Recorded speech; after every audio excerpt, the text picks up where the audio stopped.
Une fois de plus, bonsoir. Autour de cette table avec moi, le chef de la division de la législation à la direction générale des impôts, Faisal Abdoulaye. Bonsoir et bienvenue sur le plateau. Bonsoir, Lucrèce. En face de vous, Jean-Marie Nka, le directeur régional de CIRC TV Littoral. Vous renouez avec le plateau de scène de presse. Merci, bonsoir. Oui, merci. Bonsoir. Avec vous, nous parlerons de ces mesures d'assouplissement et de soutien prises par le gouvernement jeudi dernier. Arrêt majeur sur les mesures se rapportant au secteur des impôts et à leur impact autant sur les entreprises que sur les caisses de l'État. Covid-19, le salut viendra-t-il de la pharmacopée traditionnelle? La question est d'autant plus opportune que certaines plantes ont prouvé leur vertu préventive ou curative contre le Covid-19, si on en croit les chercheurs et les naturopathes locaux. Après le Covid organique malgache, voici venu le protocole de Monseigneur Samuel Cléda et Ngoul Betara du consortium RIRCO, pour ne citer que ces exemples-là. Certes, aucune thérapie n'a encore passé les tests cliniques, mais le traitement des symptômes du Covid-19 à base de plantes n'est pas totalement rejeté. Au contraire, les raisons du crédit accordé les raisons du crédit accordé aux médicaments traditionnels améliorés nous seront données par le docteur Marlise Peyou dans la deuxième partie de cette émission ce soir.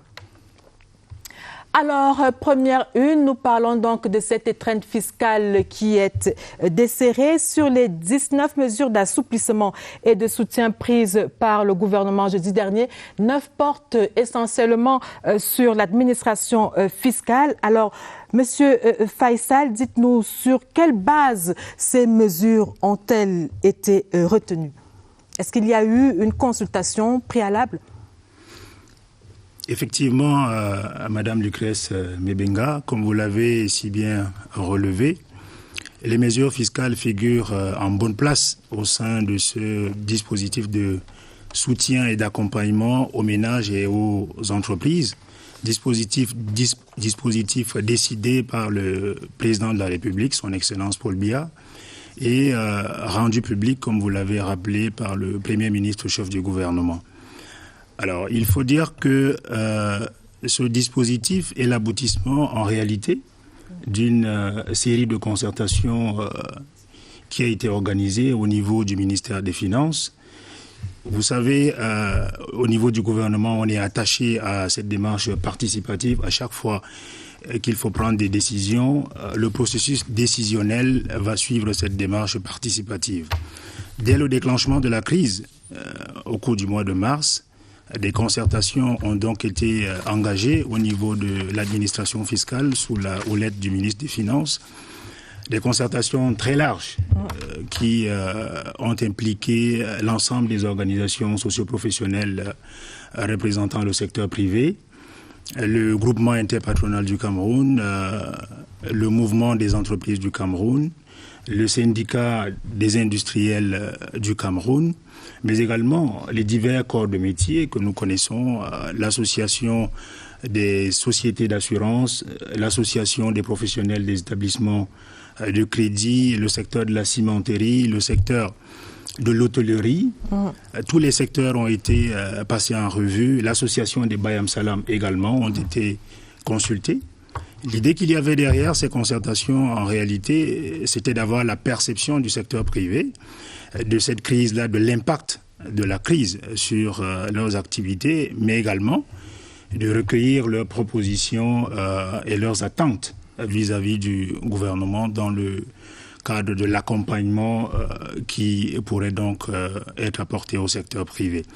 Donc, au terme de ces concertations, qui ont été personnellement présidées par le directeur général des impôts lui-même, et concertations parfois en présentiel, mais concertations également à distance. Vous savez, le contexte l'imposait aussi avec les mesures de confinement. Certaines concertations se sont tenues en ligne à travers le dispositif de visioconférence qui a été tout de suite mis en place au niveau de la Direction générale des impôts. On a donc pu identifier les principaux secteurs les plus touchés, les plus affectés par la crise. On a donc pu recenser également l'ensemble des attentes et des propositions du secteur privé. Je dois également indiquer qu'en marge de ces concertations avec le secteur privé, le dispositif de visioconférence mis en place a permis à l'administration fiscale camerounaise de participer à toutes les initiatives au niveau international, des initiatives organisées par des partenaires tels que l'OCDE, le Fonds monétaire international, le Forum des administrations fiscales africaines, initiatives qui visaient à mutualiser entre les administrations fiscales les meilleures pratiques de riposte au plan fiscal face donc à cette crise sanitaire sans précédent qu'est le Covid.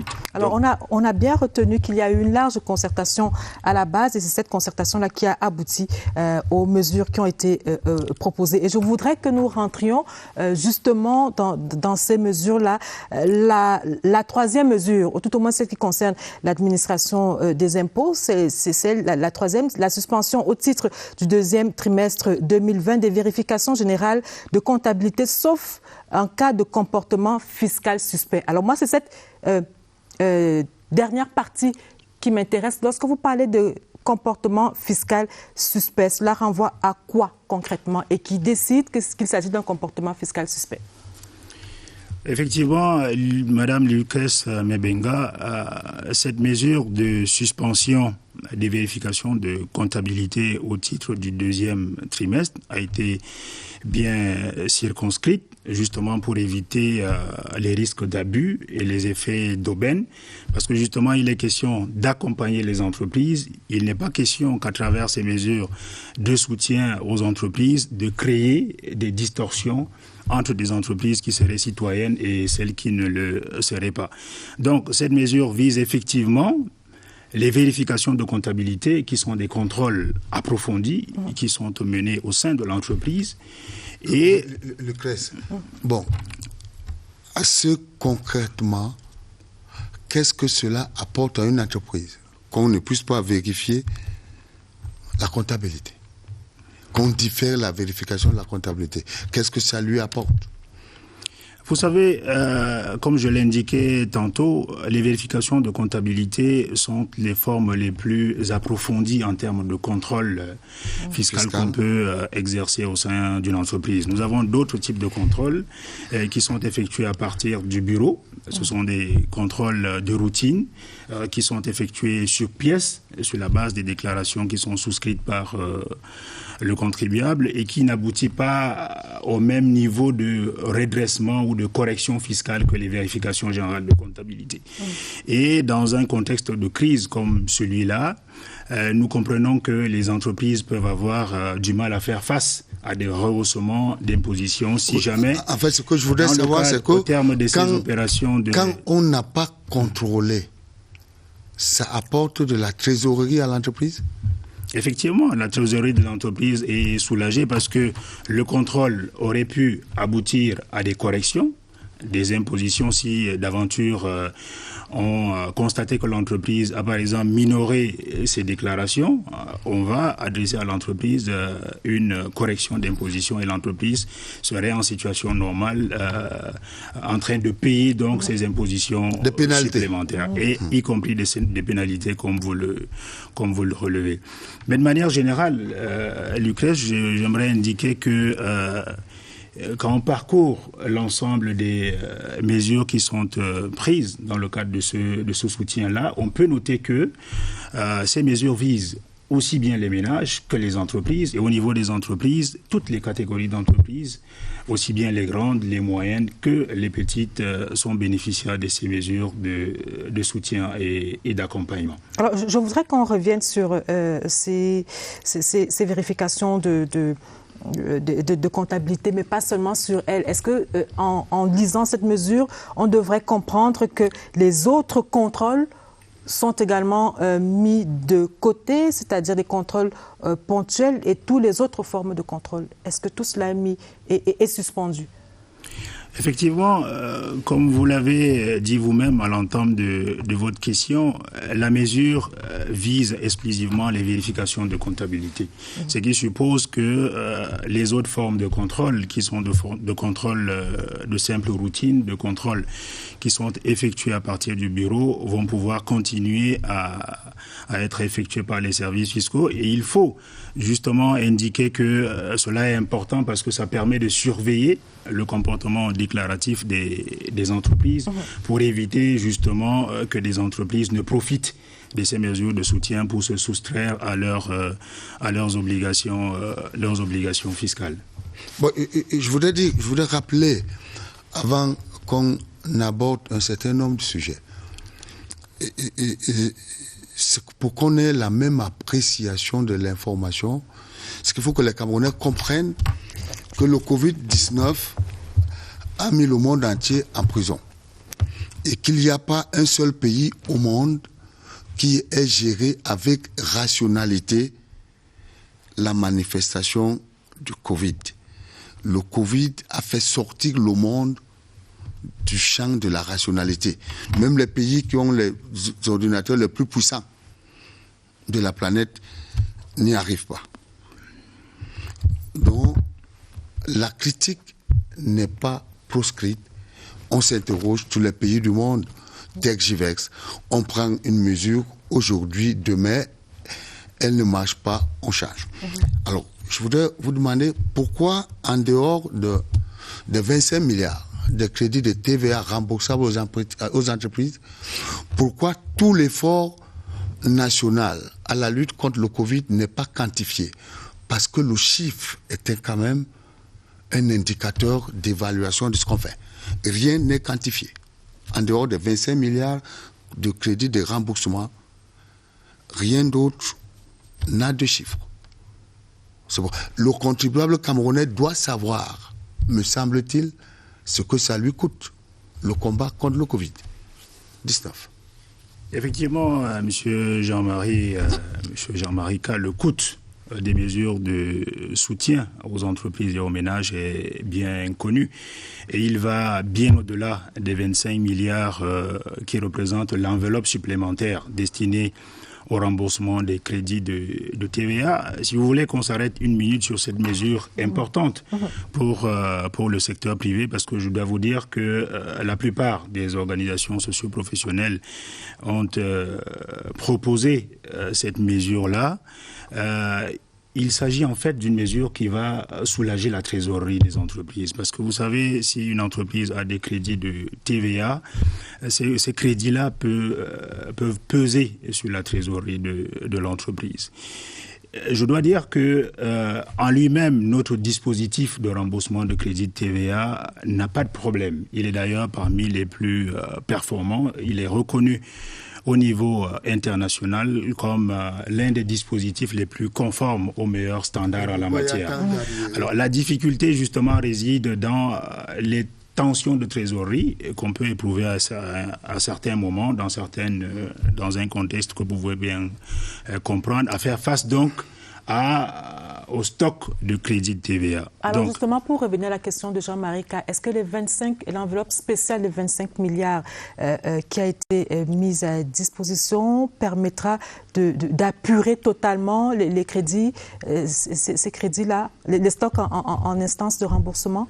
Effectivement, cette enveloppe a été fixée sur la base du stock actuel des crédits de TVA en attente de remboursement. Donc avec cette allocation supplémentaire décidée, on va pouvoir apurer l'ensemble de stocks de crédits de TVA. Et je dois indiquer que l'enveloppe allouée au remboursement de crédits de TVA ne se limite pas simplement à cette enveloppe de 25 milliards, c'est une enveloppe supplémentaire qui... Ça, c'est les arriérés, ça. Voilà, à un montant... en temps normal, l'État va continuer à payer selon ses possibilités. Exactement.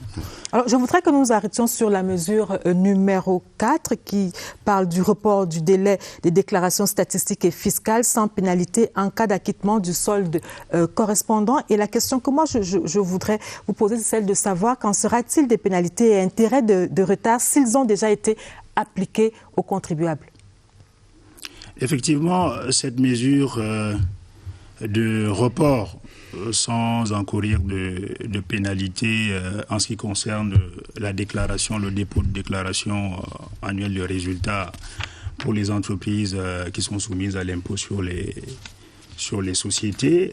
Ces déclarations-là ont été attendues depuis le 15 mars dernier. Mais ce que je dois dire, c'est qu'on a enregistré, du fait de la crise qui nous a imposé à nous tous, aux entreprises également, des restrictions avec les mesures de confinement qui sont prises. Les entreprises n'ont pas toutes été en capacité de pouvoir déposer cette déclaration statistique et fiscale dans les délais qui étaient impartis. Donc l'accompagnement qui est donc proposé ici vise simplement à dispenser ces entreprises qui n'ont pas pu honorer la date du 15 mars des pénalités et intérêts de retard à condition que ces entreprises s'acquittent dans le délai qui était imparti, c'est-à-dire au 15 mars, du solde d'impôt sur les sociétés. Maintenant, pour celles des entreprises qui auraient déjà subi des pénalités et intérêts de retard, des mécanismes existent pour permettre à ces entreprises-là de bénéficier de manière effective de cette mesure d'accompagnement qui consiste justement à les dispenser donc de pénalités et intérêts de retard. Et je reviens, excusez-moi que je revienne sur la quantification de l'effort national à la lutte contre le Covid. Parce que quand on dit les taxis et les mototaxis ne payent plus sur 3 mois. L'impôt libératoire. L'impôt libératoire et la taxe de stationnement, la taxe à l'essieu pour les camions, je crois. Ça, c'est le gros transporteur. Alors, qu'est-ce que ça coûte aux contribuables? C'est très difficile à quantifier. On ne sait pas combien de taxis il y a au Cameroun, parce que de toute façon, c'est des taxes qui impactent aussi le fonctionnement des collectivités territoriales décentralisées. Il me semble qu'à la fin des 19 mesures, on devrait dire aux contribuables que cet effort vaut 500 milliards, par exemple. Vous le savez? Vous savez ce que ça coûte aux Camerounais de contribuer à la lutte contre le Covid? Qu'est-ce que ça coûte aux caisses de l'État? Effectivement, M. Jean-Marie K, le coût est bien connu. Je l'indiquais il y a un moment. L'ensemble des mesures de soutien est évalué à plus de 100 milliards, exactement à 114 milliards. Donc voilà ce que cela va coûter en termes de... Au contribuable camerounais. Voilà. Disons au budget de l'État, parce que c'est des dépenses fiscales, voilà, c'est des recettes. C'est le contribuable qui paye. Voilà, c'est des recettes. L'État n'a pas de... Que l'État aurait pu collecter. Ouais. Maintenant, dans le cadre de l'accompagnement, parce qu'il faut justement sauver les entreprises, il faut aider les entreprises à se refaire rapidement une santé financière. Voilà, l'État va donc renoncer à ce montant-là. Cet effort est-il modulable en fonction de la progression de la maladie? Bien évidemment, vous avez bien pu constater que dans sa stratégie de riposte face à cette pandémie, le gouvernement a adopté une approche progressive. Voilà, il y a eu dans un premier temps 13 mesures qui ont été prises, puis d'autres mesures supplémentaires et qui sont reconduites d'ailleurs. Donc, au plan fiscal également, il y a cette logique de progressivité qui permet donc d'évaluer à chaque fois l'évolution de la situation de la pandémie et de s'ajuster donc par rapport aux mesures d'accompagnement qui peuvent être prises. Donc, il n'est pas exclu. Voilà, si on vous comprend bien, ces mesures qui, pour la plupart, comptent pour une durée de 3 mois, il n'est pas exclu qu'après les 3 mois, étant donné que la crise sanitaire court elle aussi. On ne sait pas exactement à quel moment, ça s'achèvera. Il n'est donc pas exclu que le gouvernement puisse prendre d'autres mesures similaires? Effectivement, Madame Lupresse Mebenga, il n'est pas exclu, comme vous le dites, que des mesures, qu'il y ait une montée en puissance en termes de mesures d'accompagnement. Tout va dépendre de l'évolution de la pandémie. Bien entendu, on ne va pas souhaiter que la pandémie perdure, s'inscrive dans la durée, mais en fonction de l'évolution de la situation, les autorités vont apprécier et pourront donc décider des mesures supplémentaires. Oui. Si vous permettez, Jean-Marie, on va juste marquer une petite pause pour prendre la température du côté des mouvements patronaux. Comment les patrons ont-ils réagi aux différentes mesures qui ont été édictées par le gouvernement jeudi dernier? Et la réponse, c'est dans cette édition de Scène de Presse et c'est en focus.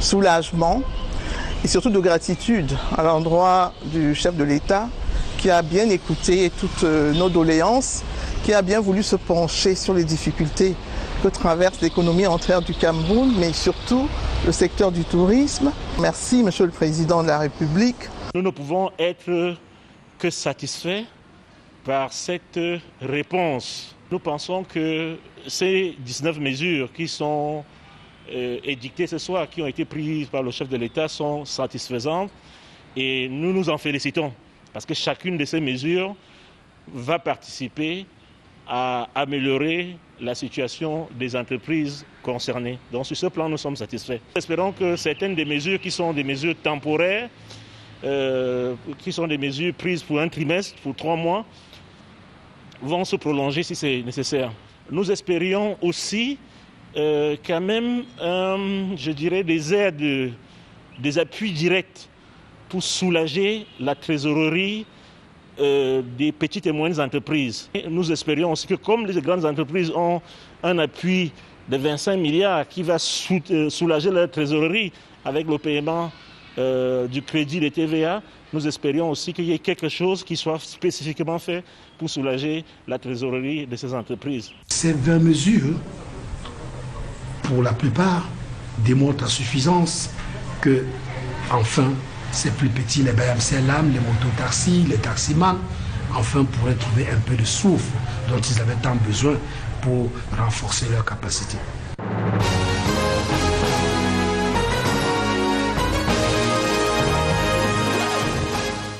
Alors, M. Fassay Abdoulaye, vous avez écouté quelques réactions des patronats camerounais, du patronat camerounais, mais je voudrais qu'on s'arrête sur la préoccupation de M. Danny-Claude Abaté du MECAM, qui a le sentiment que les PME ont quelque peu été oubliés dans ce train de mesures-là. Quel est votre avis là-dessus? Est-ce qu'il y a quelque chose qui est spécifiquement prévu pour les PME à l'avenir, peut-être?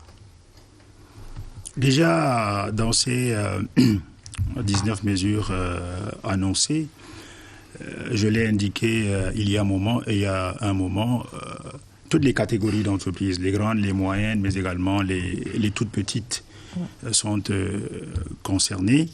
Je pense qu'à la lecture de ces mesures-là, on ne peut pas dire que les PME soient lésés par rapport à ces mesures-là. Déjà, je dois indiquer que l'ensemble des mesures prises ne visent pas spécifiquement les grandes entreprises. Il a évoqué les 25 milliards, l'enveloppe de 25 milliards destinée au remboursement des crédits de TVA. Il faut indiquer tout de suite que cette enveloppe-là n'est pas réservée exclusivement aux grandes entreprises. Les PME également ont des crédits de TVA et donc vont pouvoir bénéficier des remboursements sur cette enveloppe-là.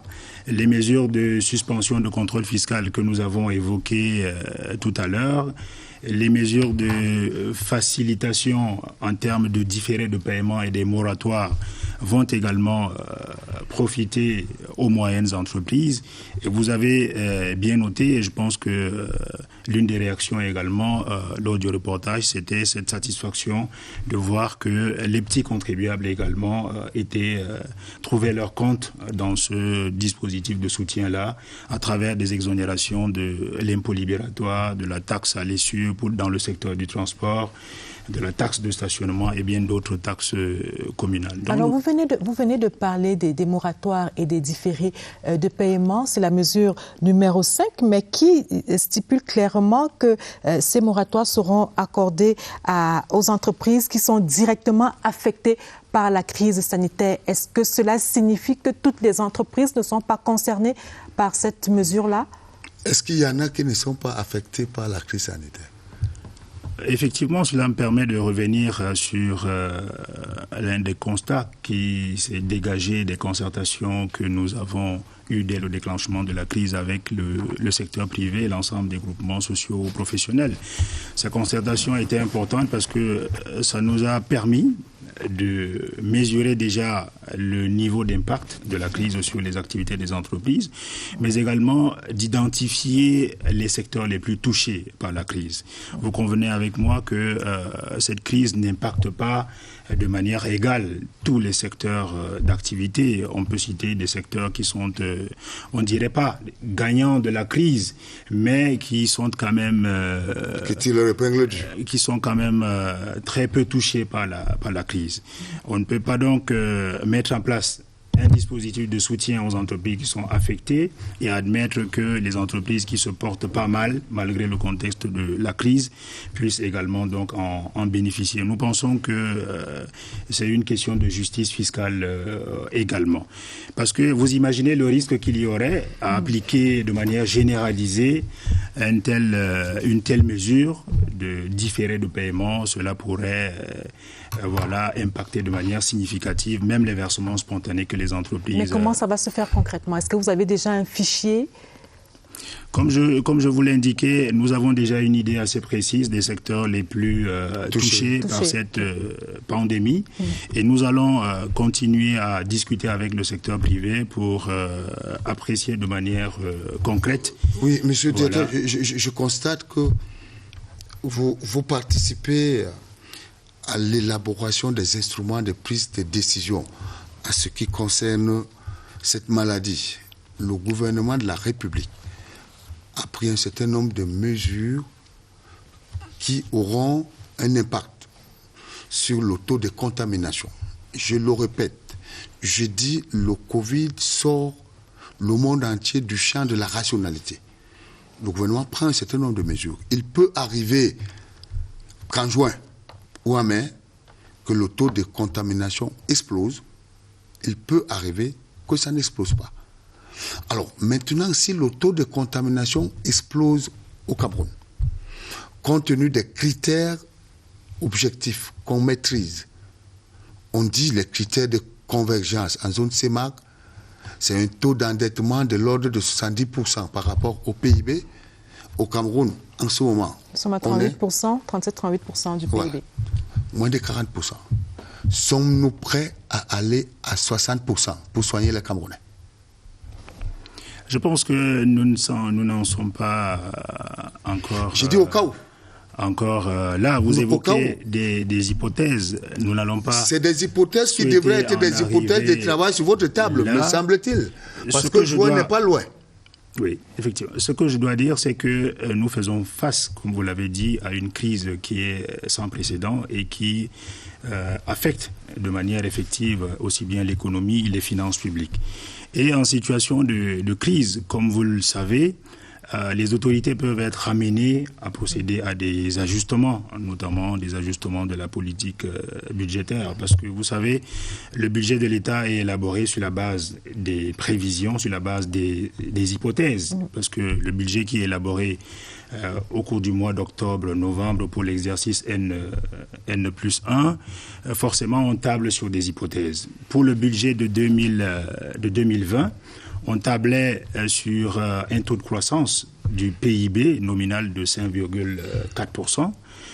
On tablait sur un coût du baril au-delà de 54 dollars. Aujourd'hui, à moins de 30 dollars, 25 dollars par là. Voilà, tous ces paramètres macroéconomiques aujourd'hui volent en éclat. Ce que je voudrais savoir, est-ce que l'État du Cameroun est prêt à activer lourdement le levier de l'endettement pour soigner les Camerounais au cas où la pandémie explose?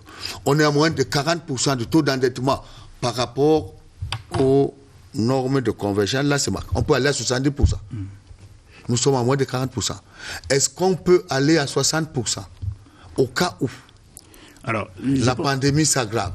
Je pense qu'il ne faut pas... Depuis vendredi, quand même, il faut quand même surveiller la situation de la pandémie. Je pense qu'au niveau du gouvernement, il y a un département ministériel qui suit de près ces questions l'évolution de la pandémie. Pour ce qui est des aspects liés aux finances publiques, comme je l'indiquais, vous faites un focus sur l'endettement, mais je pense qu'on a entre les mains plusieurs outils, plusieurs mesures d'ajustement. Quand on est en situation de crise et qu'on est amené à réviser nos provisions par rapport aux prévisions de départ, parce que peut-être les recettes qui étaient attendues ne sont pas là. À ce moment-là, il n'y a que deux leviers. La fiscalité et l'endettement. Permettez qu'il aille jusqu'au bout. Il n'y en a pas d'autre. Permettez qu'il aille jusqu'au bout, Jean-Marie Ka. Notre niveau de production de richesse. Permettez que M. Faisal aille jusqu'au bout son propos. L'État ne peut appuyer que sur deux leviers, la fiscalité et l'endettement. Il n'y a pas un troisième. Tout à fait. Compte tenu de notre niveau, notre degré, notre niveau de création de richesse. L'État agit soit sur la fiscalité, comme il a fait vendredi, soit sur l'endettement. Est-ce qu'il y a des réserves suffisantes pour supporter? Parce qu'un État comme l'Algérie a dit pendant 5 ans, il n'y a pas de souci, il va supporter les effets de Covid. Nous, avec les défis sécuritaires qu'il y a au pays, depuis quelques années déjà, est-ce qu'on a des réserves nécessaires pour dire, voilà, on ne s'endette pas, ou l'État se déleste de quelques contributions fiscales pour combattre le Covid? Parce qu'il est possible, monsieur le directeur, il est possible qu'en mi-mai ou juin, que le taux de contamination explose. Alors maintenant, permettez donc à M. Faisal de répondre. Si vous permettez, donc j'étais en train de dire que nous disposons de plusieurs leviers en période de crise pour procéder aux ajustements. J'ai indiqué que lorsque, par exemple, le niveau de recettes attendu ne sont pas conformes aux prévisions, nous pouvons procéder à un réajustement de la politique budgétaire. Et en plus du levier de l'endettement que vous évoquez, il y a d'autres leviers. On peut reconsidérer les priorités en matière de dépenses. On peut recourir au marché. On peut également s'appuyer sur les partenaires au développement, sur les appuis. Voilà. Donc c'est autant de pistes qui seront analysées. Et voilà, dans le cadre de cet ajustement-là qui sera fait en temps opportun. Je pense que aujourd'hui, nos finances publiques n'ont pas de difficultés particulières à faire face à la crise. C'est vrai que la crise a un coût réel sur le niveau de mobilisation de recettes, mais nous avons toujours su démontrer une résilience assez forte de nos finances publiques. Pour 2020, l'État va perdre à peu près 800 milliards. Sur le budget prévu, vous dites qu'il n'y a pas de difficulté à ce que l'État remplisse ses missions? Permettez qu'il réponde à cette question juste après cet élément que nous voulons absolument faire passer. C'est celui qui nous parle, qui a recueilli les avis des journalistes. Que pensent les journalistes des 19 mesures du gouvernement, les mesures de jeudi dernier? Leurs analyses dans cette rubrique de scène de presse édito. Et on se retrouve juste après pour que M. Faisal puisse répondre à la question de Jean-Marie Ka.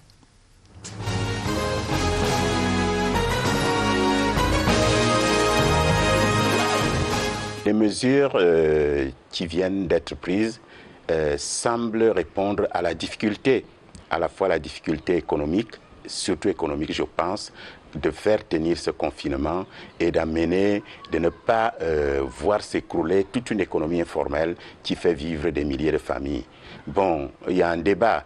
Est-ce que les hommes valent mieux que l'économie? Faire le choix de la santé, de la vie ou celui de la mort. On a vu les Camerounais ne pas respecter la distanciation sociale. On a vu les Camerounais amasser dans des bars, dans des boîtes de nuit, célébrer l'assouplissement des mesures comme si c'était la fin de l'épidémie. Mais non, ce n'était pas la fin de l'épidémie. Le jour où l'annonce de ces mesures-là a été faite, on a assisté à plus de 300 nouveaux cas au Cameroun. Ces mesures d'ouverture des débits de boissons au-delà de 18 heures, qui sont peut-être des mesures économiques pour soutenir ce secteur d'activité, mais qui peuvent évidemment avoir donc un effet multiplicateur sur le taux de personnes qui vont être contaminées.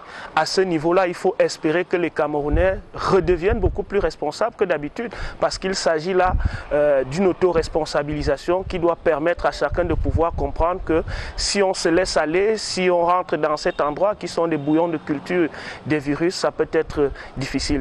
Il faut mettre l'accent sur la communication. L'épidémie n'est pas encore finie. L'épidémie n'est pas finie. Il faut continuer à le répéter.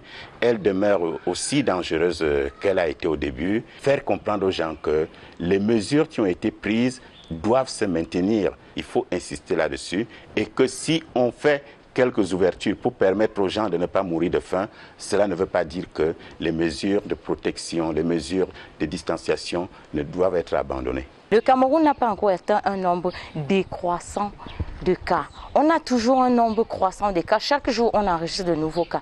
Donc, sur cette base-là, on ne peut pas d'emblée dire qu'on a atteint la bonne prescription. Il faut redoubler des mesures de sensibilisation, d'information. Ces mesures sont nécessaires, elles sont attendues, elles sont voulues, en tout cas le secteur économique les demandait, et donc c'est une réponse à un problème qui était clairement senti au niveau du secteur économique camerounais.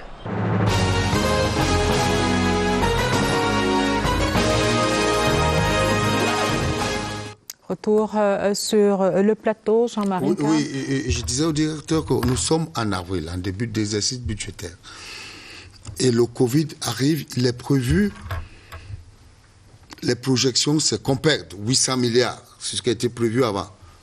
Je suis donc étonné que le directeur dise que le Trésor public n'a pas de mal à gérer ses affaires. Je suis très étonné qu'on a perdu 800 milliards. Sur les prévisions annuelles. Là, nous sommes en avril. On ne sait pas quand est-ce que la pandémie sera maîtrisée. Je suis quand même étonné, quand même, ce directeur. Alors, je ne sais pas d'où vous prenez le chiffre de 800 milliards. Ce que je dois dire, c'est que... je suis... Permettez qu'il non, il faut que je suis journaliste. Voilà. Je n'ai pas inventé... Et vous gardez bien vos sources. Voilà, je n'ai pas inventé le chiffre. Allez-y, M. Faïsal. Voilà. C'est des chiffres officiels. Les prévisions... Dans un document officiel. Je ne peux pas vous dire d'où vient le document, vous dites que c'est un chiffre officiel.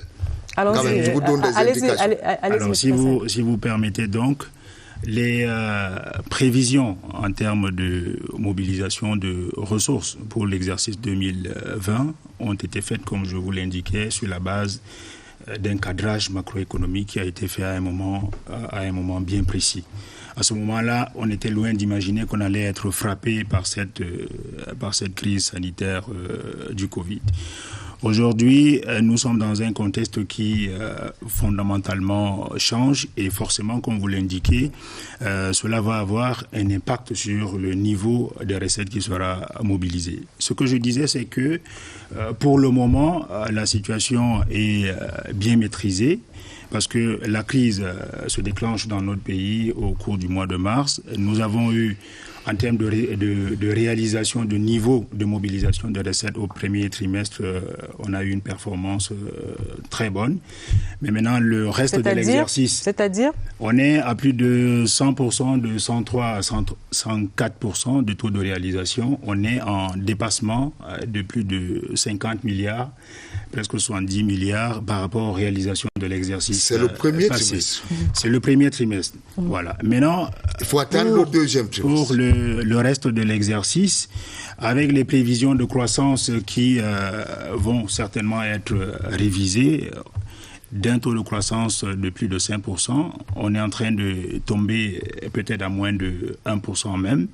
Le niveau du baril est tombé à moins de $30, comme vous le savez. Nous allons donc mécaniquement perdre des recettes, aussi bien au niveau des recettes pétrolières que des recettes non pétrolières. Même au niveau des grands comptes fiscaux nationaux. Maintenant donc, nous essayons de nous organiser et je crois qu'il faut dire à ce sujet que les réformes de modernisation qui ont été menées au cours des 5 dernières années au niveau du ministère des Finances, au niveau de l'administration fiscale, ont permis déjà de renforcer nos capacités en termes de mobilisation de recettes et de résister à des situations de choc. Notre pays traverse nous avons une crise dans certaines régions. Le niveau de mobilisation dans ces régions-là n'est pas au niveau qu'on pouvait attendre. Même au niveau des grandes entreprises qui ne sont pas forcément installées dans ces régions-là, il y a un impact qui est réel. Mais du fait de ces réformes de modernisation, vous le savez très bien, nous sommes engagés dans une démarche de digitalisation de nos procédures, de dématérialisation de nos procédures qui font que aujourd'hui les entreprises, sans effectuer de déplacement physique auprès des guichets fiscaux, ont la possibilité d'accomplir aisément leurs obligations Est-ce que tout cela va permettre... Tout cela, comme je le disais donc, va permettre d'atténuer cet impact-là sur le niveau de mobilisation de... Non, je partage largement votre optimisme, mais je dis, la crise sanitaire, c'est une crise sanitaire. La crise n'est pas générée par le fonctionnement du système économique. Ça prendra quelque temps. L'impôt, c'est le prélèvement sur le travail effectué. Quand il n'y a pas de travail, on ne prélève rien. Effectivement. Ce n'est pas cela. Alors quand on n'a pas travaillé, il n'y a rien à prélever. Ce qu'il faut donc dire, c'est que la crise a un impact sur l'économie, sur l'activité. Et du moment où on prélève sur l'activité, quand l'activité est au ralenti, forcément, au niveau des recettes également, on va observer une décrue au niveau des recettes. Vous avez une mesure qui dit la taxe, le report, la taxe, l'exonération, la taxe de séjour dans le secteur de l'hôtellerie. Les frontières sont fermées, il n'y a pas de taxe de séjour. Dans les hôtels. Les frontières sont fermées, donc personne n'entre. Oui, aujourd'hui, les frontières de toute façon, il y a très peu de personnes qui entrent. Tout à fait. Aujourd'hui, les frontières sont fermées, mais il n'est pas exclu que ces frontières soient réouvertes dans les prochains mois, dans les prochaines la mesure semaines. On dit à compter du mois de mars. Il n'y a pas que jusqu'à ce que les frontières soient ouvertes, il n'y a pas de taxe de séjour dans les hôtels. Alors, à ce que je sache, il n'y a pas que des étrangers qui séjournent dans les hôtels. Donc, nous avons relevé que l'un des secteurs les plus touchés par la crise était le secteur de l'hôtellerie, justement. L'une des mesures de soutien qui est prise au profit de ce secteur-là, justement, c'est de les dispenser, pas seulement sur une période de 3 mois, vous avez dû le noter. Parmi toutes les mesures qui sont prises, celle-là va au-delà de 3 mois. Alors cette mesure, Jean-Marie, permettez une seconde. Vous allez revenir, Jean-Marie. Oui, vous allez revenir. Oui, vous allez revenir. C'est que les hôtels ne sont pas fermés parce que les étrangers ne viennent pas. Les hôtels sont fermés parce qu'il n'y a pas d'activité. Jean-Marie, moi je suis à Douala, tous les hôtels sont fermés. On va rester sur le secteur. Si vous permettez, on va rester sur le secteur des hôtels, notamment de cette taxe de séjour concernant les hôtels et les restaurants. Le délai étant passé, c'est une taxe, la mesure entre en vigueur dès le 30 mars. Or, le 30 mars est passé, ce délai étant donc passé, les opérateurs du secteur de l'hôtellerie et de la restauration vont-ils aussi bénéficier de cette mesure-là? Moi, je voudrais d'abord que vous nous donniez cette précision-là, sachant que certains avaient même déjà payé. Alors, je pense que les opérateurs dans ces secteurs d'activité n'ont aucune inquiétude à se faire par rapport à cela. Des mécanismes existent au plan fiscal pour régler ce genre de situation. Si d'aventure la taxe de séjour a déjà été acquittée ou bien d'autres impôts concernés, voilà, parmi les mesures de soutien au titre du 2e trimestre, voilà, des mécanismes de crédit d'impôt peuvent être activés. Voilà, on peut constater des crédits d'impôt au profit de ces entreprises-là qui puissent donc faire l'objet d'imputation lors des prochaines échéances de paiement. Donc, il n'y a aucune inquiétude à se faire à ce niveau. Les modalités de mise en œuvre de ces mesures-là seront précisées très rapidement par l'administration fiscale et tout ira bien. Non, c'est rapidement. Voilà. Oui, pour sortir du débat, je voudrais demander au directeur qu'il nous rassure que la crédibilité de la signature de l'État du Cameroun reste intacte et que les agents publics seront payés jusqu'en décembre sans problème. Nous n'avons aucune inquiétude par rapport à cela, M. Jean-Marie Ka. Alors, je voudrais juste pour finir, moi, je voudrais savoir comment ces différentes mesures qui ont été annoncées vont être appliquées sur le terrain.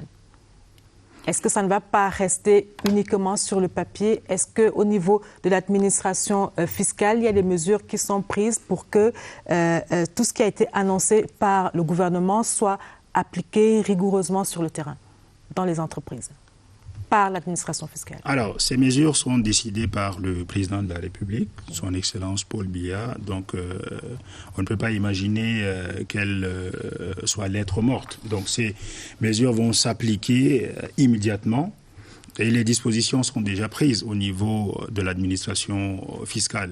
Déjà, est-ce que le personnel est sensibilisé? Il faut dire que, ayant été à la base de ces propositions-là, de toutes ces mesures-là, le personnel est déjà suffisamment informé, voilà, de leur contenu. Et à partir de la semaine prochaine, des précisions seront apportées par rapport à telle ou telle modalité de mise en œuvre de ces mesures-là. Ce sera pas un fonds de commerce pour certains citoyens des impôts? Absolument pas. Il faut également indiquer que l'administration fiscale va engager tout de suite des concertations, que ce soit avec les collectivités territoriales décentralisées, parce que vous avez dû le noter, certaines mesures touchent à la fiscalité locale, la taxe communale et l'impôt libératoire, la taxe communale, les droits de place sur les marchés. Donc, il faut discuter rapidement avec les collectivités territoriales décentralisées, avec l'Association des communes et villes unies du Cameroun, pour être sûr que le dispositif s'applique sans heurte sur le terrain. Messieurs, nous allons marquer notre arrêt dans cette édition de Scène de presse. Le Covid-19 fait de la résistance. La pharmacopée traditionnelle renforce la prescription dans ce zooming de Martine Noël Ndengue.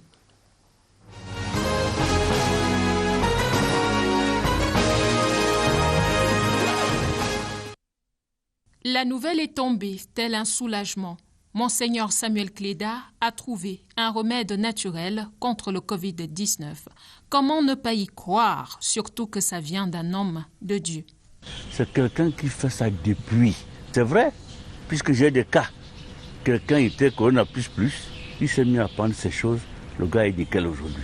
Une pilule qui ne passe pas chez les médecins pour qui la médecine n'est pas témoignage, mais preuve. Il faut qu'il en apporte la preuve des tests sur ces personnes, parce que s'il a soigné des symptômes, qu'est-ce qui lui donne la preuve qu'il soignait le coronavirus? Pourtant, les adeptes de cette science persistent et signent, ça marche. Pour qu'une personnalité de cette envergure se lève pour dire qu'il a trouvé une solution, il faut bien qu'il ait fait quelques essais biologiques préliminaires qui sied aux alicaments. Donc, plutôt que de la battre, des gens peuvent dire qu'on va utiliser ces formules pour faire beaucoup plus d'essais poussés, parce qu'il faut beaucoup plus de moyens pour faire encore plus d'essais. L'autre véritable problème avec la médecine traditionnelle, selon les disciples d'Hippocrate, c'est au niveau de la pratique. Quand on parle de médecine traditionnelle aujourd'hui, chaque élaboriste vient avec sa coction de feuilles et de sauces, de machin, qui dit voilà, vous allez prendre ceci. Les compositions ne sont pas clarifiées. Les risques pour le malade ne sont pas déterminés. Malgré la situation de crise dans laquelle nous sommes, on ne peut pas s'interdire de réfléchir de manière rationnelle. Je pense que lorsqu'on veut noyer son chien, on l'accuse d'égal. Dans la plupart des cas, c'est de ça qu'il est question entre ceux qui appliquent la médecine conventionnelle et la médecine traditionnelle. Au milieu de la balance, quelques modérés. Aujourd'hui, on peut soigner le Covid. On ne va pas dire qu'on ne peut pas le soigner et qu'on refuse tout parce que nous voulons être occidentaux. On a même vu que quand vous allez déjà en RIA, c'est la cata. Il faut agir avant que le cas ne se complique. Tout ce qui importe à la fin, c'est de venir à bout du Covid-19. D'ailleurs, le ministre de la Santé publique n'est pas resté insensible aux trouvailles de Madagascar et de Monseigneur Samuel Cléda.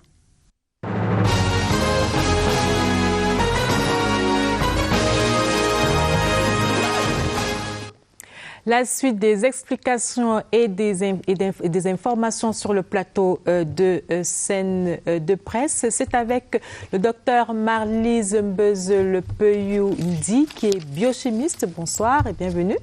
Bonsoir Madame Lucrèce et merci de m'avoir invitée. En face de vous, Télésphore Babizo, journaliste à la CRTV et grand reporter. Bonsoir. Bonjour Lucrèce, bonjour Marlise. Bonjour.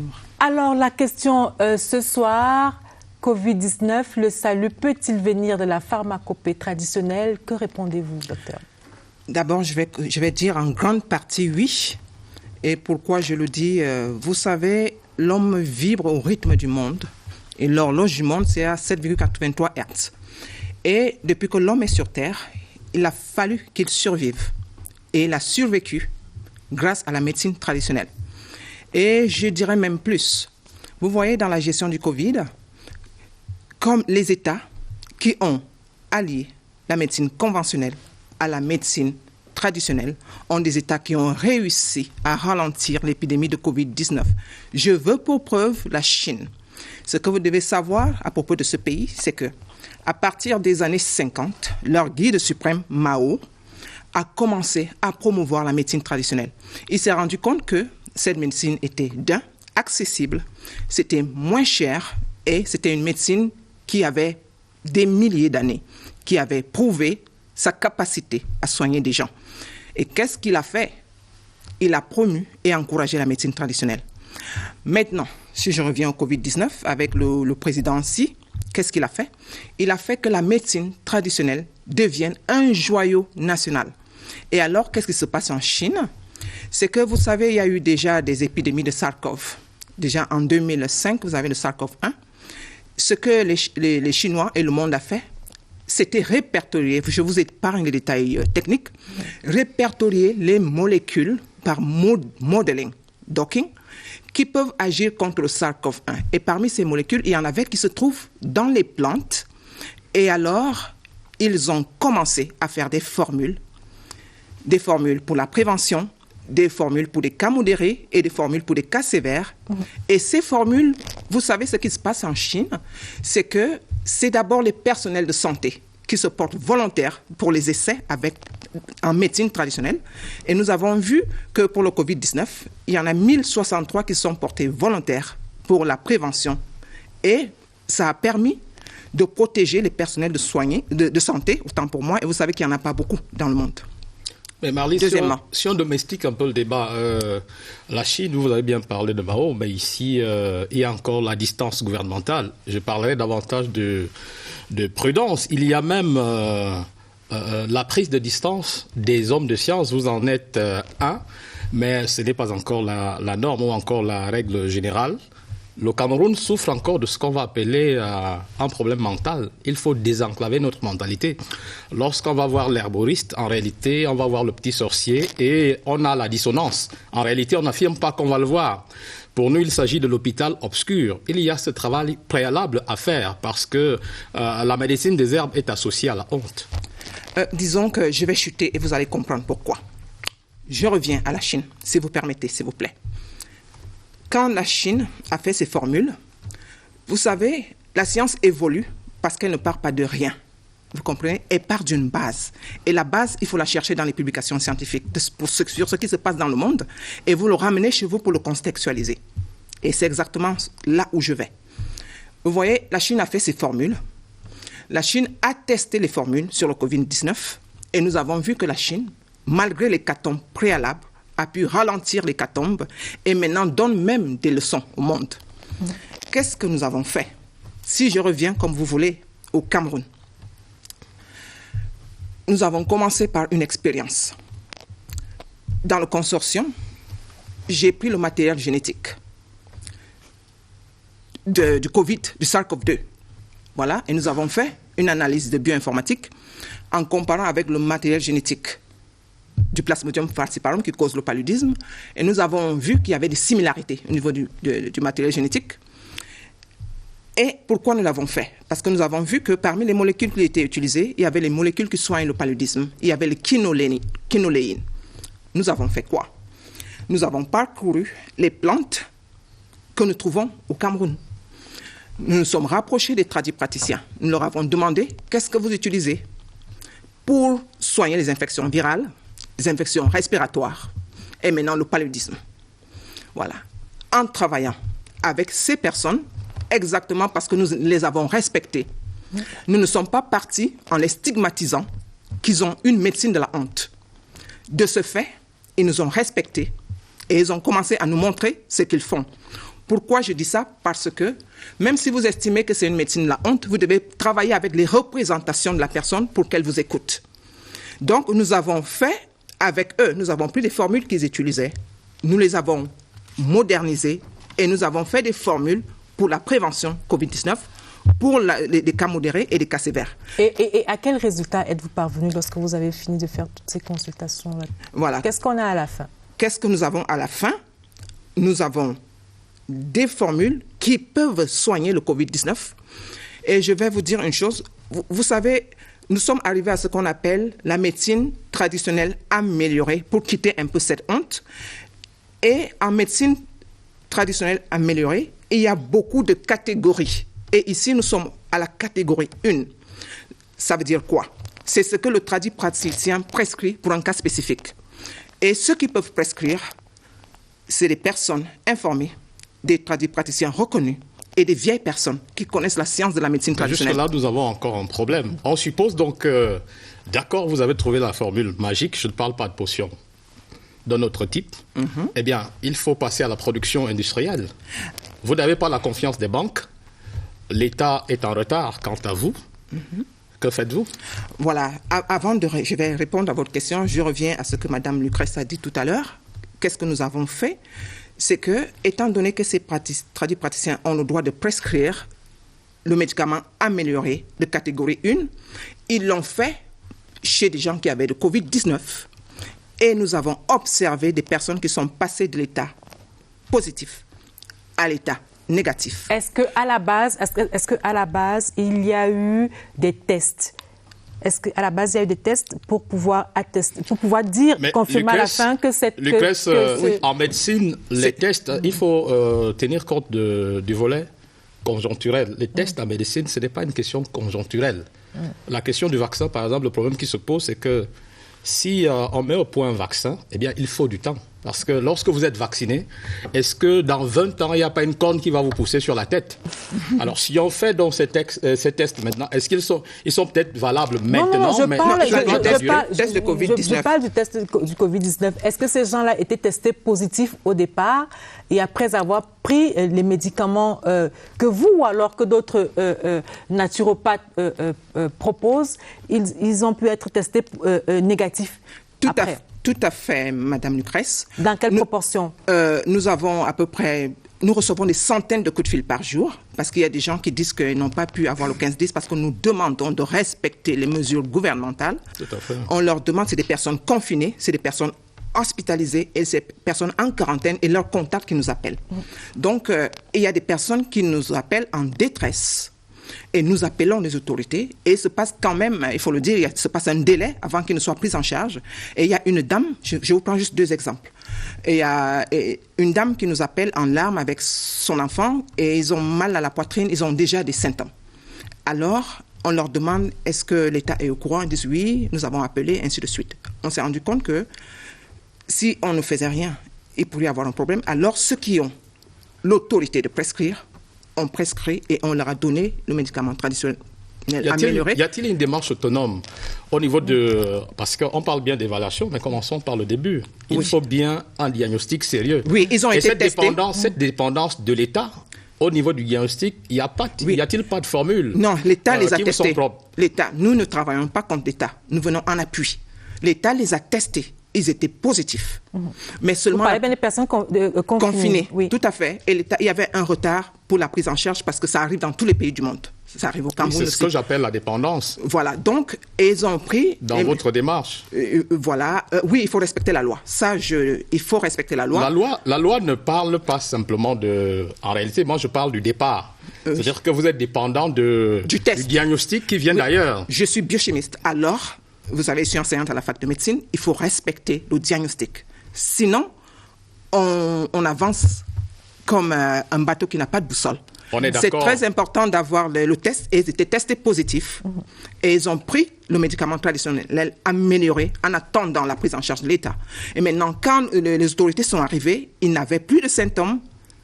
On les a observés et on a fait le test. Ils étaient déjà négatifs. Et on leur a demandé, leur guérison a été classifiée de miraculeuse.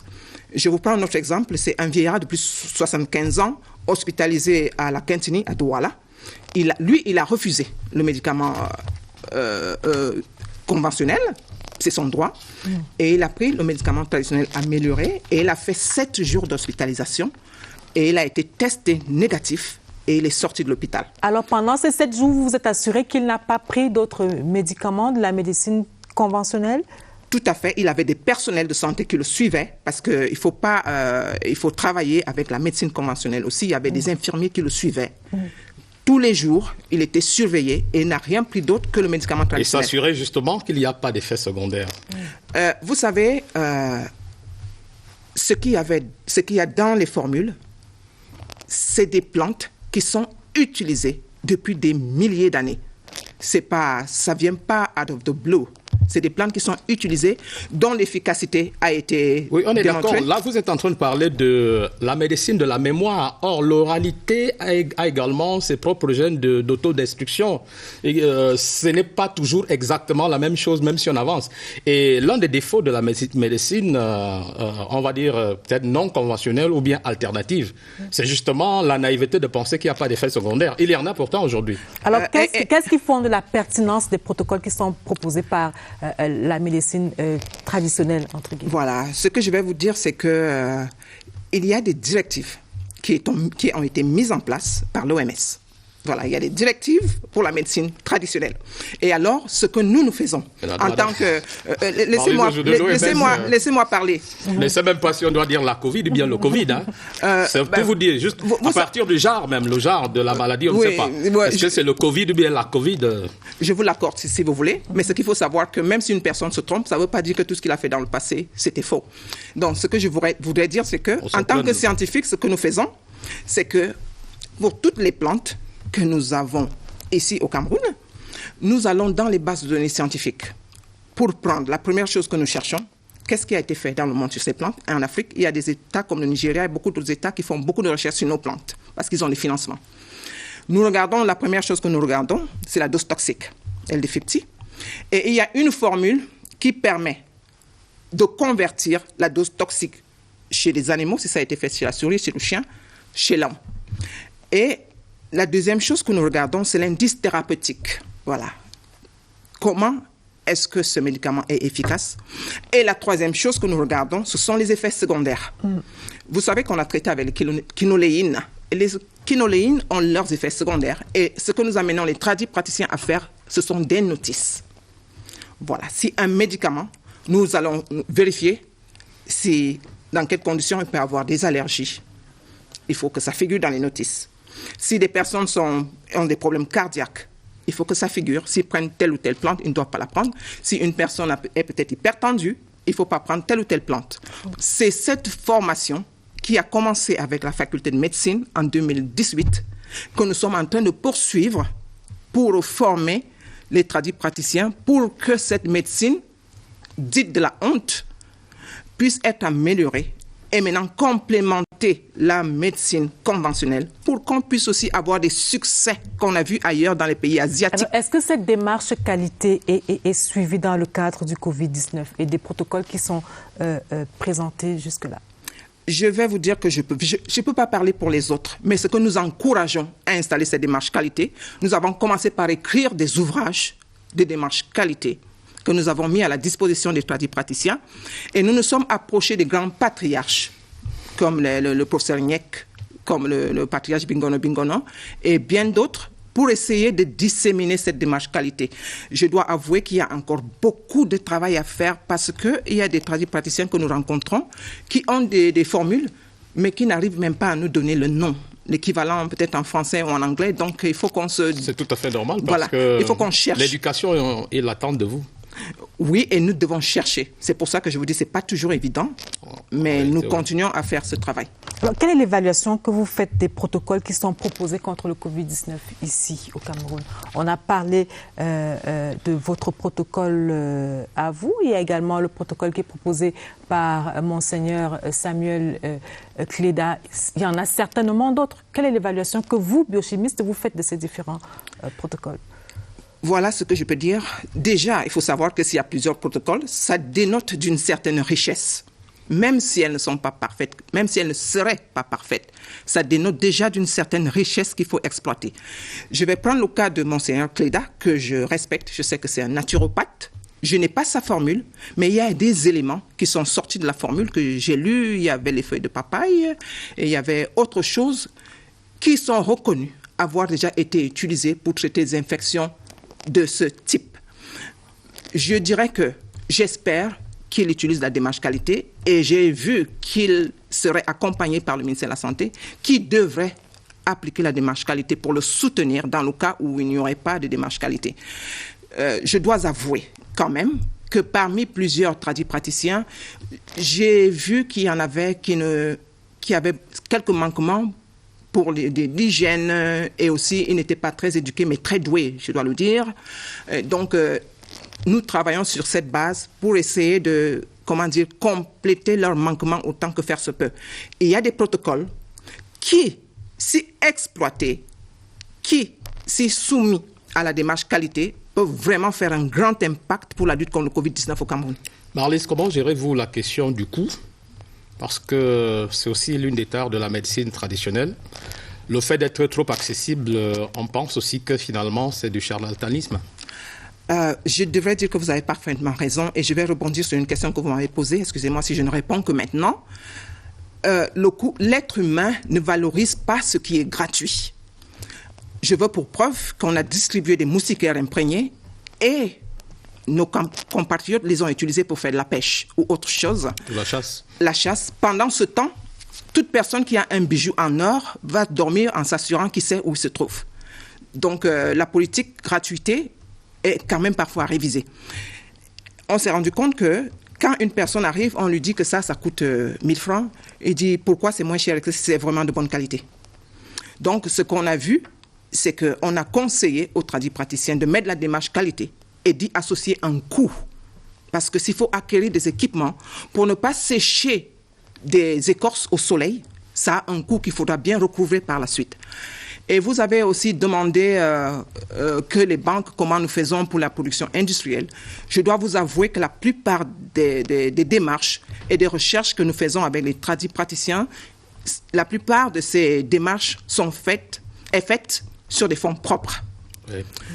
Et sur la notion du crédit rural, tout à fait, elle est très compliquée à ce niveau. Tout à fait. Et nous nous sommes mis ensemble dans le consortium. Il y a des médecins, il y a des docteurs en médecine traditionnelle, comme Dr Jason. Et il y a beaucoup de personnes. Chacun essaie de faire de son mieux pour aider les tradipraticiens. Et nous avons aussi déposé des demandes d'accompagnement au niveau des institutions et au niveau de la diaspora qui est très intéressée de voir que l'Afrique peut. Voilà. Il y a un élément que vous n'évoquez pas en médecine traditionnelle, c'est très essentiel. Au départ, vous avez beaucoup parlé de Dieu et j'étais même un peu heureux parce que c'est aussi une médecine de foi. Mais l'Africain, en réalité, lorsque je parle de honte, c'est qu'il a deux foi. Il a la foi européenne et la foi africaine. Si on parle même de tradis ici, ça vient plus de nos us et coutumes. Il y a donc des rites, il y a des rituels, il y a des sacrifices. Comment pensez-vous que la science va dompter de tels éléments? Je pense qu'il n'est pas question de dompter. Je vous ai dit, quand on arrive quelque part et on voit les représentations d'une personne, vous allez trouver une personne en train de prier, par exemple, et il a été démontré que la prière permet aux personnes de guérir plus rapidement. Et il y a aussi la médecine informationnelle que les Russes appliquent. Et vous savez, quand nous arrivons chez les tradipraticiens, s'ils ont leur rite, on les laisse à travers leur rite. Nous agissons sur les formulations, sur ce que nous pouvons changer. S'ils ont un rite qui ne fait de mal à personne et qu'ils ont perpétré pendant les millénaires, il faut respecter ce rite. Ça fait partie de notre culture et ça fait partie de notre force pour ne pas les déraciner. Je voudrais qu'on revienne, si vous le permettez, sur les différents protocoles qui sont proposés au Cameroun aujourd'hui. Alors, ces protocoles-là soulagent et soignent les symptômes du Covid ou alors soignent totalement le Covid-19? Je vais vous dire une chose. Il y a des protocoles qui adressent les symptômes et il y a les protocoles qui soignent. Je m'explique. Il y a au début de l'épidémie, nous avons diffusé gratuitement des recettes, entre guillemets, dites de grand-mère, parmi lesquelles nous avons eu beaucoup, on a été moqués, mais on a vu que c'est... Vous avez parlé du gingembre, de l'ail et du citron notamment. Tout à fait. Et je vais parler, par exemple, je vais prendre le gingembre. Vous savez, il a été démontré, ça c'est des preuves scientifiques, que le gingembre permet aux cellules respiratoires de fabriquer ce qu'on appelle l'interféron bêta. Et l'interféron bêta, c'est la molécule miracle de Cuba. Et cet interféron nuit la réplication virale. Vous comprenez? Et il y a aussi, vous avez parlé d'ail. L'ail, nous avons des publications scientifiques. L'ail, quand on découpe l'ail, si vous laissez 2 à 5 minutes, ça fabrique la lysine. Voilà, la lysine se fabrique. Et cette lysine, même si vous l'inhalez seulement, ça met à mal la réplication virale. Vous voyez, ces décoctions vous permettent de renforcer le système immunitaire, vous comprenez, et ça permet à votre corps de lutter contre l'infection virale. Et même si vous n'êtes pas pris en charge immédiatement, ça vous donne le temps de tenir, de diminuer les symptômes. L'une des recettes du Cameroun, Marlise, c'est justement la piste de la chloroquine. Il est question d'en fabriquer ici environ 6 000 comprimés la minute. Eh bien, en médecine traditionnelle, il y a également la chloroquine, sa présence dans l'aloès vera et d'autres plantes, même si finalement la science n'accepte pas encore qu'elle est effectivement un élément curatif. Quelle est votre opinion au sujet de la chloroquine, mais traditionnelle cette fois?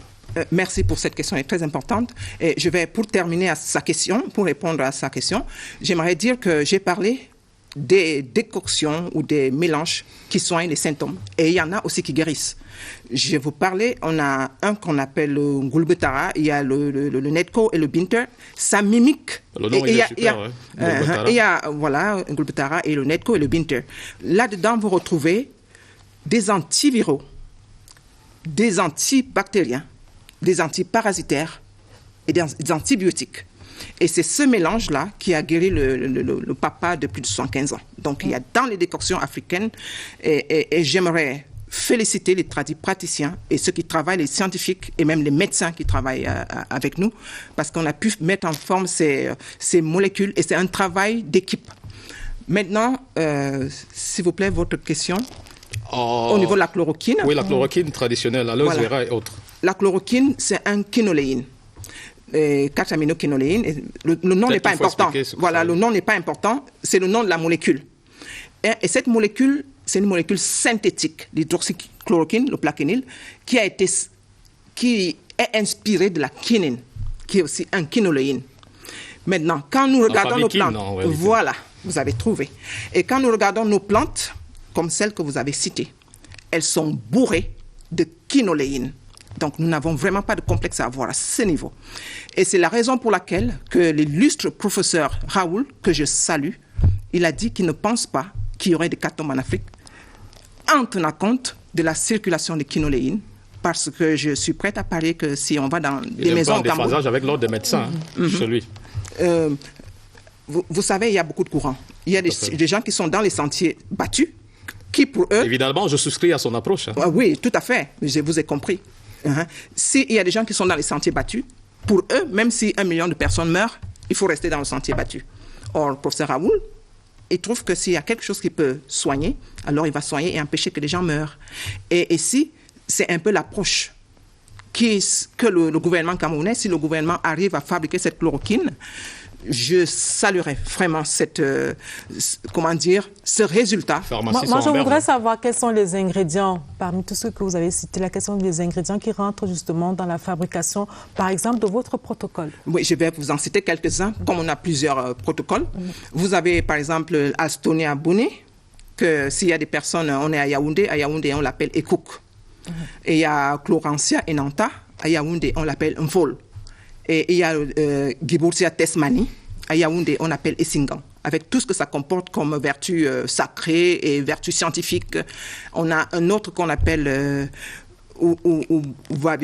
excusez-moi si j'écorce le nom, c'est le Euphorbia hirta, qui est un puissant antiviral, puissant antiparasitaire, qui a fait ses preuves depuis des millénaires. Donc, et il y en a beaucoup d'autres pour ne citer que cela. Mais Marlise, normalement, les mesures barrières auraient également pu être alimentaires, en occitan peut-être en investissant dans une prévention qui nous permet d'avoir plutôt des alignements. Tout à fait. Ce que je vous cite même là, ça fait partie de la catégorie 1, c'est les alicaments. Et les meilleures mesures barrières qui existent, c'est à travers l'alimentation. Tout à fait. Parce que l'aliment, c'est le premier médicament. Je vais vous dire une chose. Vous savez, je l'ai déjà dit, quand on soigne avec la chloroquine, on utilise chloroquine, azithromycine et zinc. Et vous savez, le zinc, c'est un élément, il ne nous en faut pas beaucoup. Mais la stratégie sectorielle de santé, il est écrit que 76% de la population camerounaise a une carence en zinc. Vous comprenez? Donc, comme mesure barrière, si je vous cite, ce serait quand même de manger des aliments qui ont du zinc. Donc, on va demander lesquels? Les fèves de cacao, par exemple. Les fèves de cacao, il y en a partout.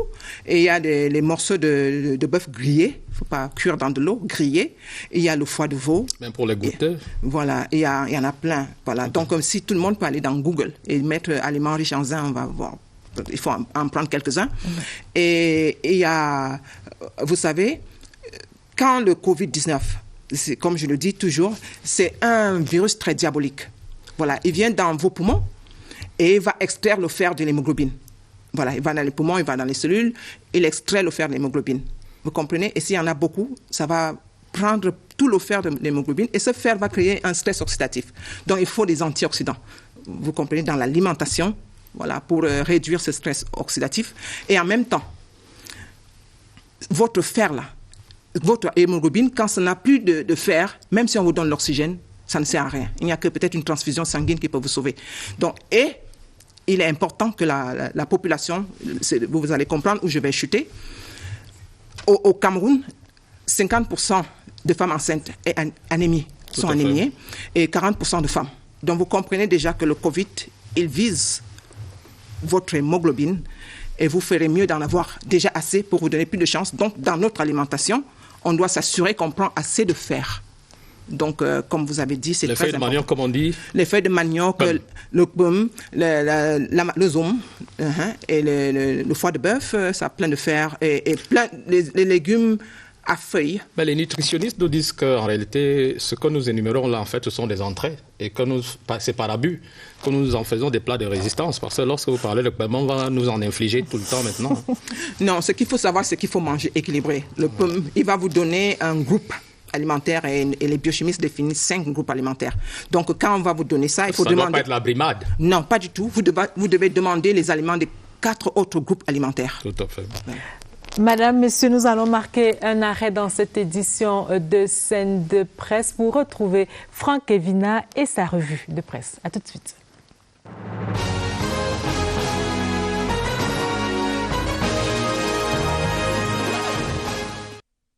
« 19 mesures d'assouplissement et de soutien pour amortir les effets du coronavirus. Le gouvernement a entendu le cri d'alerte que lançait le patronat dans les colonnes de mutation. Parce qu'il fallait notamment préserver des emplois et maintenir debout les secteurs affligés, 25 milliards de francs CFA ont été débloqués en soutien au solde de TVA pour les entreprises.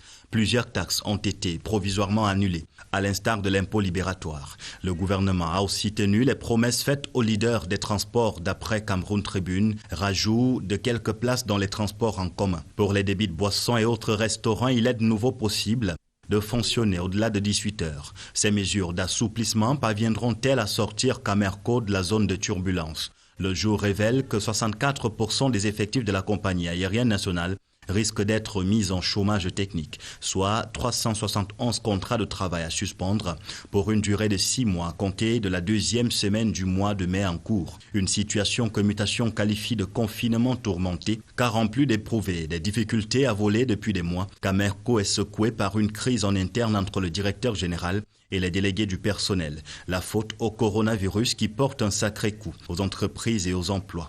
Une véritable défaite du travail d'après le quotidien de la rue de l'aéroport. Ce 1er mai a été célébré dans des conditions inédites, pas de festivités.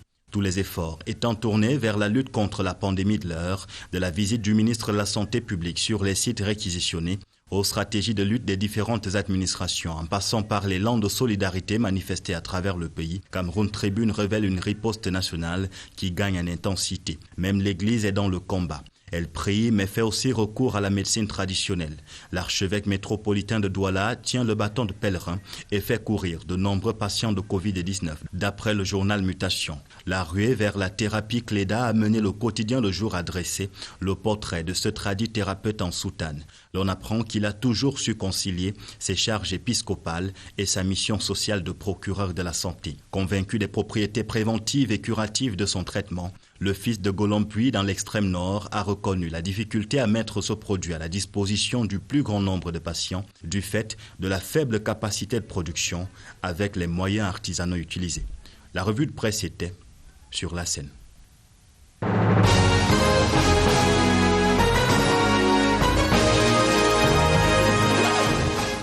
Merci Franck Evinat, laissons Babizo. Oui, en médecine traditionnelle, généralement, lorsque cela a été positif, lorsque l'expérience est heureuse, vous vous appropriez la formule, ça devient, vous la privatisez et finalement vous devenez traitant vous aussi, sans nécessairement respecter tous les protocoles. Il y a donc un grand danger d'automédication. Marlise, comment gérez-vous la question ? La première chose à faire, c'est que effectivement, c'est un grand danger parce qu'il faut toujours aller vers des praticiens reconnus qui ont été formés. Parce que nous faisons comprendre aux personnes que même ces plantes, tout a une dose toxique. Et aussi, il est très important de respecter l'hygiène, nous le leur disons. Et si vous ne le faites pas, vous pouvez vous retrouver avec une maladie pire que celle qui a été soignée. Et aussi, vous pouvez tuer des personnes. L'automédication n'est bonne ni en médecine conventionnelle, ni en médecine traditionnelle. Donc, nous sensibilisons beaucoup. Et ce qui fait que quand vous écoutez les personnes qui sont en face, elles reviennent toujours pour demander conseil. Donc, et nous comptons sur l'âme positive des personnes, mais nous passons beaucoup par la sensibilisation et la communication pour le changement de comportement. Alors, nous allons finir par cette question, enfin par là où nous avons commencé. Le salut contre le Covid-19 peut-il venir de la pharmacopée traditionnelle? Vous dites oui, mais à condition que... Oui, je dis oui. La première chose, c'est que la médecine traditionnelle vient en appui. Il faut d'abord respecter les mesures barrières parce qu'on a déjà beaucoup de gains. Maintenant, il faut respecter aussi la médecine conventionnelle parce qu'elle nous permet de faire des tests. Parce que le diagnostic en laboratoire est très important pour éclairer aussi la médecine traditionnelle. Et la médecine traditionnelle est importante parce qu'il y a des moments où la médecine conventionnelle a des limites. Et elle est très longue à agir, alors qu'en médecine traditionnelle, on peut agir très vite. Et les ressources sont nombreuses.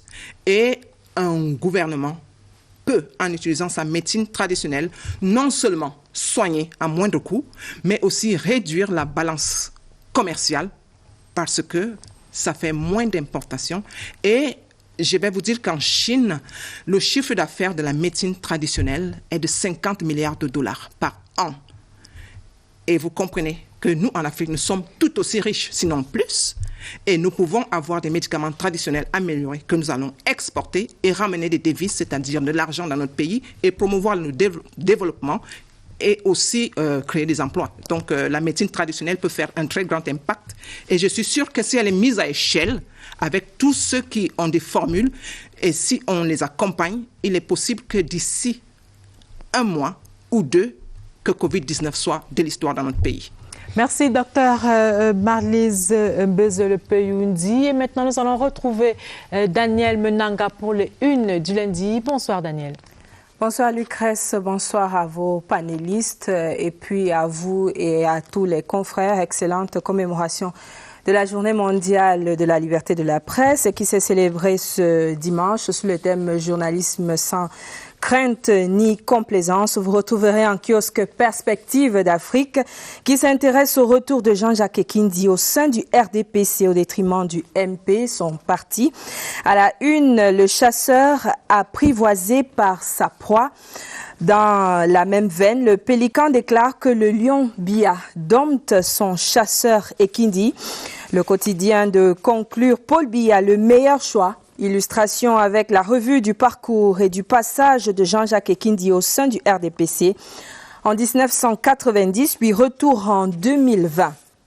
Revenons sur le sujet de l'heure, Covid-19 à la une de l'économie report, mesures d'assouplissement. Les patrons d'entreprises s'estiment lésés, confidence à lire en page 3 du journal de Thierry et Kouti ce lundi.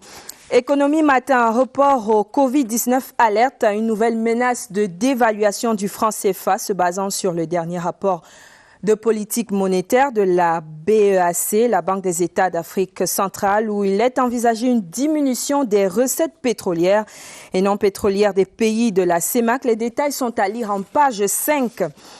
Et pour finir, Cameroun Tribune sur la réduction de l'impact économique du coronavirus rappelle les 19 mesures présidentielles. Zoom sur 4 points phares dont le soutien à la trésorerie des entreprises à travers l'allocation d'une enveloppe spéciale de 25 milliards de francs CFA. Lucrèce, vous l'aurez constaté, beaucoup manquent à l'appel ce jour. Vous savez pourquoi?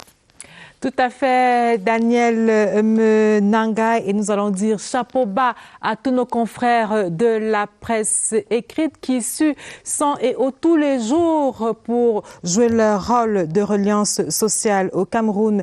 Madame, Monsieur, c'est la fin de cette édition de Scène de presse. Merci aux équipes techniques et rédactionnelles. Merci au docteur Peyou. Merci à vous, Télésport Babizo, mais également à Faisal Abdoulaye et à Jean-Marie Ka qui étaient également là dans la première partie de cette édition de Scène de presse. La presse quitte la scène, mais surtout, respectons les gestes barrières.